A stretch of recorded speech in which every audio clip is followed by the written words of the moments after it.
Hey guys, my name is Dakota Ellicott. This is my U.S. history project for Prof. Bostic. I decided to do my character over Thomas Jefferson. Alright, Thomas Jefferson was born in Shadwell, Virginia on April 13th, 1743. As a child, he was a very bright student. By the age of 9, studying and mastering the languages of Latin, Greek, and French. And then later, at the age of 16, attending the College of William and Mary to go and study to become a lawyer. By 1767, he actually passed the bar, which only made him 24 years old when he actually was able to become a full-time lawyer. And then 2 years later was asked to become the Albemarle County delegate for the Virginia House of Burgesses, which is basically just their House of Representatives for the state. So why was he so important? So he was the second governor of Virginia. And then obviously was the Virginia delegate for the Continental Congress. This Congress was actually the group that ended up writing the Declaration of Independence, and he was the actual person that wrote the document. Funny thing is, the Declaration of Independence wasn't anything more than a war document, so it didn't allow for the colonies to create an army, to go and tax the people, to provide for the war. It just said that they were declaring war on the British. After the war, he ended up becoming the first Secretary of State, and then the second vice president, losing an election to John Adams, and then ended up winning the next election and becoming the third president.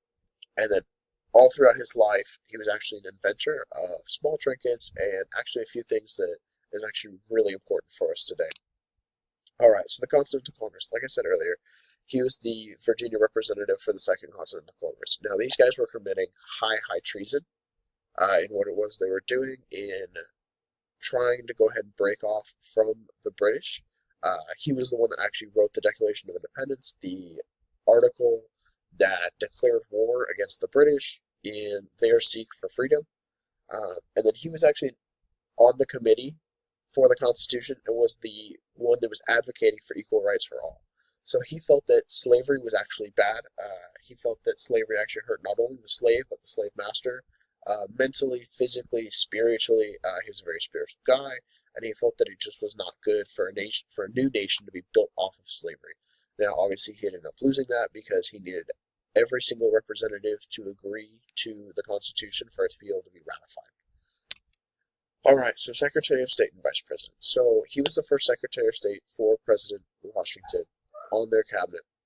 He was actually in France as a minister to open up trade relations between the French and the United States during this time, and then ended up coming back and then was invited to become President Washington's first Secretary of State. Now, he actually wrote the plan for national debt and how that all's going to work. So he felt that the national debt not only needs to fall on the responsibility of the federal government, but there needs to be some debt that needs to fall on the states as well. This allowed for the states to have to stay together, and it also was able to shrink the national debt sum after such a long war. He ended up coming up with a compromise of 1790, which was actually really a big deal during that time because it came up with the location for the capital. There was many issues on where it should be. I'm not exactly sure why that's such a big issue, but he was able to go ahead and find a perfect spot where it is now. He ended up losing the presidential election of 1796 to John Adams, and then was appointed the vice presidentship after a misvote for the vice president. And then he had to deal with the XYZ affair, which was actually a diplomatic incident between the French and the United States. These diplomats were looking at bribes, and there was actually what is called the quasi-war between the U.S. and the French, but there was actually no battles that took place. And there was actually a peace treaty that was written up during the Convention of 1800. And then also during the middle of the night wrote the Kentucky and Virginia resolutions, which actually rescinded the Alien and Seditions Act, which was actually unconstitutional.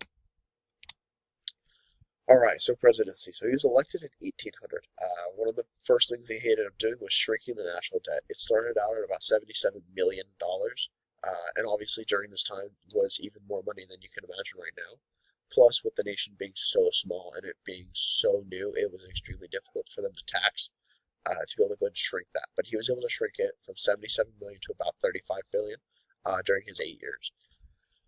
He was in charge of the Barbary War, which was actually an incident that happened in between the French and the British, where there wasn't actually war, but it was another one of those things that there were many different issues during this time. And then he ended up orchestrating the Louisiana Purchase, which ended up buying nearly a whole second half of land for the United States to have from the French. He got it at a steal, obviously. We all know about that because of the issues that the French were having under Napoleon.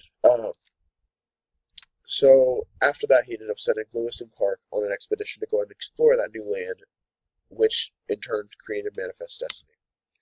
Alright, so he had a couple issues during his presidency. He had the problem of the Indian settlements. The Indian settlements was in the way of the area that they were trying to get to, and they weren't wanting to conform to society. So he had the choice of either moving them or basically making them conform, and they chose not to conform. So there were many treaties that happened, but this set up for many of the troubles that happened later on. Later, then there was the Burr conspiracy and trial. This was actually what caused Alexander Hamilton's death. It was Burr who had the duel with Hamilton, and this ended up showing a lot of different issues within political ranks. Later, Supreme Court Justice Samuel Chase was actually impeached because of this whole thing, and Burr was later arrested in 1806, 6 years after the event happened. And then there was the Chesapeake-Leard Affair and Embargo Act, which was when the British was actually capturing U.S. Merchant ships and forcing them to work on British warships, where there was thought that there was going to end up being war, but all was settled by the end of the summer. Okay, so some of the impacts he had. First off, obviously, during his time period, he freed the colonies. He ended up working with the committee to go ahead and get the colonies to where it is they wanted to be. He balanced the federal and state power, and he expanded the United States, which ended up creating Manifest Destiny, which is one of the big things for the modern day. Obviously, with Manifest Destiny, we were able to go ahead and expand from coast to coast, creating so much space for the United States to control. He was the founder of the University of Virginia and later placed on the Mount Rushmore for some of the most important presidents of all time. Lastly, after he was in office, he created the University of Virginia, as I said. He advised on the Monroe document, even though he didn't write it. All of the advice that he had given Monroe, where it's actually in that document, and that is how Monroe came up with the doctrine. He was actually the inventor of the polygraph, the macaroni machine, and the Malblow. The Malblow is still used today. Obviously, the shape is way different, and it's a lot larger, but the design still makes sense in how he used it. It's just now automated. He also freed slaves from his own plantation, and upon his death actually freed 5 more in his will. And then he actually put out an autobiography in 1821. And these are my sources.